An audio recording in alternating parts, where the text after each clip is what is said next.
بسم اللہ الرحمن الرحیم نحمده ونصلي ونسلم على رسوله الكريم اما بعد فاعوذ بالله من الشيطان الرجيم بسم الله الرحمن الرحيم ويسألونك عن ذي القرنين قل سأتلو عليكم منه ذكرا إنا مكنا له في الأرض وآتيناه من كل شيء سببا صدق اللہ مولانا العظیم۔ ناظرین، امید ہے کہ آپ تمام احباب خیر و عافیت سے ہوں گے۔ آج ہمارا سبق نمبر 88 ہے اور جغرافیہ قرآنی میں شخصیات جو پہلا موضوع تھا، پہلا عنوان تھا، اس میں غیر انبیاء کا تذکرہ ہم کر رہے ہیں۔ اس میں آج ہم حضرت ذوالقرنین کا قصہ اور ان سے متعلق کچھ مختصر تعارف کریں گے۔ ناظرین، حضرت ذوالقرنین سے متعلق اس سے پہلے جو بھی ہم انبیاء کے واقعات، اس کی ضمن میں جو قوموں کے واقعات تھے، تو وہ منفی سوچ رکھ کر منفی انجام کا شکار ہونے والے لوگوں کے واقعات تھے۔ اس کے مقابلے میں کچھ لوگ ایسے ہوتے ہیں کہ جن کو اللہ تعالیٰ اقتدار، طاقت، ذہانت، دولت اور صلاحیت دے تو وہ اس کو مثبت کاموں کے لیے استعمال کرتے ہیں۔ ان میں یہ بڑا مشہور نام ذوالقرنین کا ہے۔ راجح قول کے مطابق آپ نبی نہیں ہیں، البتہ عبد صالح، اللہ تعالیٰ کے نیک بندے ہیں۔ اللہ نے جو کچھ انہیں دیا، اس سے انہوں نے فلاحی ریاست قائم کی۔ اپنے علاقے میں فلاحی ریاست قائم کرنے کے بعد ان کو جغرافیائی اشتراکات کا شوق ہوا کہ میں دنیا کے دونوں کناروں کا سفر کروں، دنیا کے جو جہاں جا کر ختم ہو جاتی ہے وہاں تک جا سکوں۔ دنیا کے دونوں کناروں تک چلے گئے، مشرق بعید میں بحر الکاہل تک اور مغرب اقصیٰ میں بحر اوقیانوس تک چلے گئے۔ اور یہ ان کے دو سفر تھے، ایک مشرق کی طرف اور ایک مغرب کی طرف۔ اور اس کے بعد ان کا تیسرا سفر تھا وہ وسطی ایشیا کی جانب اوپر شمال کی طرف، اور وہ پھر آگے جا کر سائبریا جو آج کل جہاں پہ آخری جگہ ہے، اور اوپر روس تو سارے کا سارا شڑ پڑا ہوا ہے، اور اس کے نیچے ماسکو اور کچھ نیچے 3-4 شہر جو ہیں جو ایشیا کی طرف لگتے ہیں وہ آباد ہیں۔ اوپر اس کی بھی ساری کی ساری برف ہوتی ہے اور برف سے سارا کا سارا روس ڈھکا رہتا ہے۔ تو اس طرف بھی ایک سفر تھا، اور اسی سفر میں پھر وہ یاجوج ماجوج کا وہ واقعہ اور پھر وہ دیوار بنانے کا واقعہ بھی اسی دوران پیش آیا۔ تو تھوڑا سا ہم اس لوکیشن کو دیکھ لیتے ہیں، اس کے بعد پھر ہم واپس آتے ہیں، حضرت ذوالقرنین سے متعلق گفتگو کرتے ہیں۔ تو ناظرین، سب سے دنیا کا جو آخری کنارہ ان کو ملا تو وہ یہ مشرق کی طرف، جو یہاں پہ یہ آ کر یہ سارا آگے بحر الکاہل ہے جاپان کے بعد، تو یہاں تک آپ کا سفر رہا حضرت ذوالقرنین کا، کہ جس کے بارے میں قرآن مجید کے اندر ہے کہ ثم اتبع سببا حتی اذا بلغ مطلع الشمس وجدها تطلع على قوم لم نجعل لهم من دونها سترا، کہ سورج کے طلوع ہونے کی جگہ پر گئے۔ تو جس طرح کی سورج ہمارے پہاڑوں سے جب اوپر طلوع ہوتا ہے یا ہمارے جگہ میدانوں میں طلوع ہوتا ہے تو ہمیں تو ایسا ہی نظر آتا ہے کہ یہ پہاڑوں سے ابھی نکلا ہے اوپر، لیکن حقیقت میں تو سورج کافی دور ہوتا ہے۔ تو اس لیے یہاں پہ قرآن مجید میں بھی انسانوں کے ذہن کے مطابق بات کی گئی ہے کہ انہوں نے سورج کے طلوع ہونے والی جگہ پر پہنچے، یعنی یہ بحر الکاہل جہاں سے آگے دنیا ختم ہو رہی تھی یہاں تک پہنچے۔ اور مغرب کی طرف جو آپ کا سفر تھا تو وہ ناظرین اس وقت کی جو موجودہ دنیا تھی، تو ان کو تو پتہ اس وقت نہیں تھا کہ آگے امریکہ بھی ہے اور آگے 2 بر اعظم اور بھی ہیں۔ تو یہاں تک بہرحال جہاں یہ جزائر خالدات ہیں، کینری آئلینڈ، اور یہ جو چھوٹے چھوٹے جزائر آپ جہاں پہ دیکھ رہے ہیں اس کو بحر ظلمات بھی کہتے ہیں، یہاں تک قرآن مجید میں ہے کہ حتی اذا بلغ مغرب الشمس وجدها تغرب فی عین حمیۃ، کہ ایک دلدل کے اندر اور ایک کیچڑ کے اندر کوئی کہ سورج غروب ہو رہا ہے۔ تو وہ تو حقیقت میں آگے سارا سمندر تھا تو سورج غروب ہوتا تھا، لیکن ایسا لگ رہا تھا جیسے کہ سمندر کے اندر غروب ہو رہا ہے۔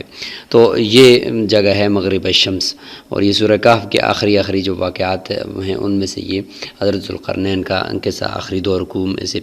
2 آخری رکوع سے پہلے رکوع کے اندر ہے، 16ویں پارے کے اندر۔ تو یہ دوسرا ہے۔ اور تیسرا سفر آپ کا جو ہوا ہے وہ یہاں پہ ناظرین یہ جو وسطی ایشیا ہے، یہ سعودی عربیہ، ایران، اور اس کے بعد یہ اوپر جو بحیرہ کیسپین ہے، اور اس کے بعد یہاں سے اوپر جو یہ جو ایریا ہے اس جگہ پہ ہوا ہے آپ کا وسطی ایشیا سے اوپر، اور اس کے بعد پھر یہاں پہ جب پہنچے تو اس جگہ پہ پہنچنے کے بعد یہاں کے جو لوگ تھے سائبریا اور آج کل کی جو مطلب موجودہ سائبریا ہے اور یہ چیزیں ہیں، یہاں کے لوگوں نے یہ بتایا کہ اس جگہ پر یہ دونوں طرف دیکھیں، ایک طرف بلیک سی ہے بحیرہ اسود ہے اور دوسری طرف کیسپین ہے، درمیان کے یہ جو لوگ ہیں انہوں نے یہ بتایا کہ یہاں پہ یجوج مجوج ایک مخلوق ہے جو آتی ہے دو پہاڑوں کے درمیان، تینوں طرف پہاڑ ہیں اور اس طرف ہمارے والا جو نیچے والا ایریا ہے وہ کھلا ہے، آتی ہے اور آ کر ہمارے بچوں کو لے کر چلے جاتے ہیں، ہمارے بچے غائب ہو جاتے ہیں اور بھی بہت زیادہ نقصان کرتے ہیں۔ تو حضرت ذوالقرنین کو تو اللہ تعالیٰ نے جو کچھ دیا تھا تو اللہ تعالیٰ کے اس دیے ہوئے سے انہوں نے یہ فرمایا کہ میں آپ کو یہاں پر دیوار بنا کر دیتا ہوں، آتونی زبر الحدید حتی اذا ساوا بین الصدفین قال انفخوا۔ تو بہرحال یہ یہاں پر انہوں نے یہ دیوار بنائی، اور آج کل یہ دیوار ملتی ہے یا نہیں ملتی تو وہاں پہ دربند جو جگہ کا نام ہے یہاں پر، تو اس کے بارے میں یہاں پہ کہا جاتا ہے کہ یہ دیوار یہاں پر موجود ہے اور آج بھی وہ ہے، لیکن جو دیوار شیخ الاسلام مفتی تقی عثمانی صاحب نے دیکھی ہے اور ان کو دکھائی گئی ہے تو وہ دیوار نہیں ہے، کیونکہ وہ تو سمندر کی طرف چلی جا رہی ہے اور میدانوں سے گزر رہی ہے، جبکہ جو یجوج مجوج کو بند کرنے کے لیے جو سد سکندری یعنی حضرت ذوالقرنین نے جو دیوار بنائی تھی، اس دیوار کے بارے میں یہ ہے کہ وہ دیوار تو دو پہاڑوں کے دو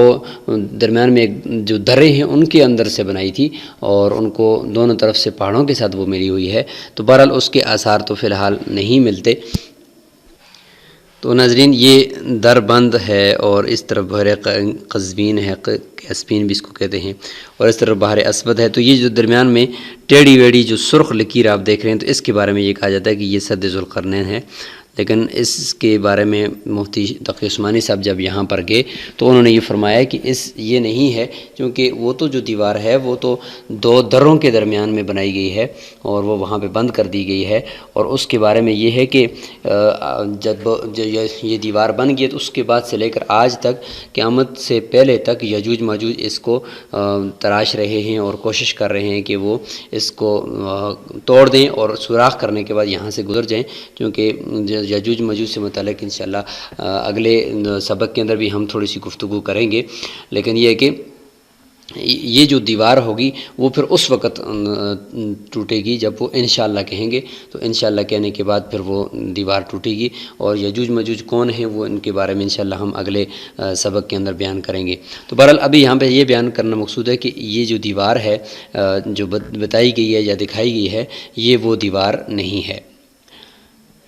یہ جو دیکھیں یہاں پہ یہ دیوار دکھائی گئی ہے اور وہ تو لوہے کی بڑے بڑے جو سلیٹیں ہیں چادریں ہیں اس سے بنائی گئی ہے، تو یہ جو سفید سفید جو آپ کو دیکھ رہے ہیں تو یہاں پہ جو دیوار دکھائی گئی ہے وہ یہ دیوار نہیں ہے۔ اچھا تو پھر وہ دیوار کہاں ہے؟ تو ناظرین یہ جو درہ یہ دربند ہے، اس کے بعد آگے یہ پہاڑی جو سلسلہ ہے، یہ پہاڑی سلسلہ آگے بہت طویل ہوتا جا رہا ہے، بہت طویل ہوتا جا رہا ہے، تو اس کے بارے میں یہ کہا جاتا ہے کہ یہ جو پہاڑی سلسلہ آگے جا کر بہت طویل ہو رہا ہے، تو اسی کے آگے جا کر کچھ آثار ایسے ملے ہیں جس میں لوہے کی دیوار کے کچھ آثار ہیں، اور وہ لوہے کی دیوار کے وہاں پہ موجود ہونے کا انکشاف کیا گیا ہے۔ یہ قفقاز کی جو ریاستیں ہیں اور اس کے اوپر یہ جو پہاڑی سلسلہ ہے یہاں پہ آگے، تو اس کے بارے میں یہاں پہ بتایا جاتا ہے کہ اس جگہ پہ آگے جا کر جب یہ پہاڑی سلسلہ اور بلند ہوتا جاتا ہے، مزید بلند ہوتا جاتا ہے، بلند و بالا پہاڑ ہیں، تو وہاں پہ بتایا جاتا ہے کہ کوئی اس طرح کی دیوار کے آثار ملتے ہیں، لیکن یہ جو دیوار دکھائی گئی ہے یہ بہرحال نہیں ہے۔ اور دوسرا یہ کہ ناظرین یہ کہا جاتا ہے کہ یہ جو دیوار چین ہے تو یہ ہے اصل میں ذوالقرنین نے بنائی تھی، اور یہ جو چائنا کے اور اوپر جو منگولیا کے لوگ ہیں تو یہ یجوج ماجوج ہیں، لیکن یہ کہ ایسا نہیں ہے۔ یجوج ماجوج کا تعارف مکمل طور پر ہم اگلے سبق میں کریں گے۔ تو یہ جو دیوار ہے دیوار سے متعلق یہ بات بھی صحیح نہیں ہے اور یہ قول بھی درست نہیں ہے کہ یہ جو دیوار چین ہے، کیونکہ اس دیوار کے بارے میں جو اقوال آئے ہیں وہ یہ ہے کہ دو پہاڑیاں ہیں بہت اونچی و بلند و بالا، ان کے درمیان میں ایک درہ ہے، اس کے اندر یہ دیوار بنائی گئی ہے، جبکہ یہاں پہ تو دیکھیں یہ دیوار چین تو ساری پہاڑوں کے اوپر سے خود بخود پہاڑوں کے اوپر سے آ رہی ہے، تو اس کے بارے میں یہ کہنا کہ یہ دیوار سد سکندری ہے اور یہ ذوالقرنین نے بنائی تھی، یہ بات بھی درست نہیں ہے۔ تو دنیا کے نقشے پر ہم اس کو بھی متعین کر لیتے ہیں۔ تو ناظرین یہ تو بحیرہ کیسپین ہے اور اس طرف بحیر اسود ہے، اور یہاں پہ جو مشہور قول ہے کہ دیوار چین ہے، لیکن یہاں پہ نہیں ہے، بلکہ اس سے اوپر جائیں تو یہاں پہ یہ ایک پہاڑی سلسلہ ہے، اور یہاں پہ یہ قفقاز کی ریاستوں کا جو پہاڑی سلسلہ ہے بہت اونچا ہوتا چلا جا رہا ہے۔ تو خیال کیا جاتا ہے کہ اس جگہ پر، یہاں پہ اس جگہ پر یہ دیواریں، یہ جو ذوالقرنین کی دیوار ہے وہ موجود ہے، اور اس کے اندر کچھ آثار اس بڑے بڑے پہاڑی جو چوٹیاں ہیں ان کے درمیان میں ملتے ہیں۔ تو آج ناظرین ہم نے کوشش کی کہ ذوالقرنین کے بارے میں بتایا جائے کہ وہ نبی نہیں تھے، اور دوسرا یہ کہ انہوں نے جو اسفار کیے مشرق کی طرف، مغرب کی طرف، اور تیسرا سفر اوپر شمال کی طرف کیا، جہاں پہ ان کو یہ واقعہ پیش آیا کہ لوگوں نے یہ ایک قوم کے بارے میں شکایت کی کہ وہ ہمیں تنگ کر رہی تھی، تو حضرت ذوالقرنین نے اپنے اللہ تعالیٰ کی طرف سے دیا ہوا ہنر اور مال اس کی وجہ سے اس کو استعمال کرتے ہوئے لوگوں کے ساتھ یہ تعاون کیا کہ وہاں پہ یہ دیوار کھڑی کر دی، اور یہ دیوار ایسی سیسہ پلائی ہوئی دیوار ہے، لوہے کے چادروں اور سلیٹوں سے بنائی گئی ہے، اور اس میں درمیان میں سیسہ پلائی گیا ہے، اس کے درمیان میں ڈالا گیا ہے،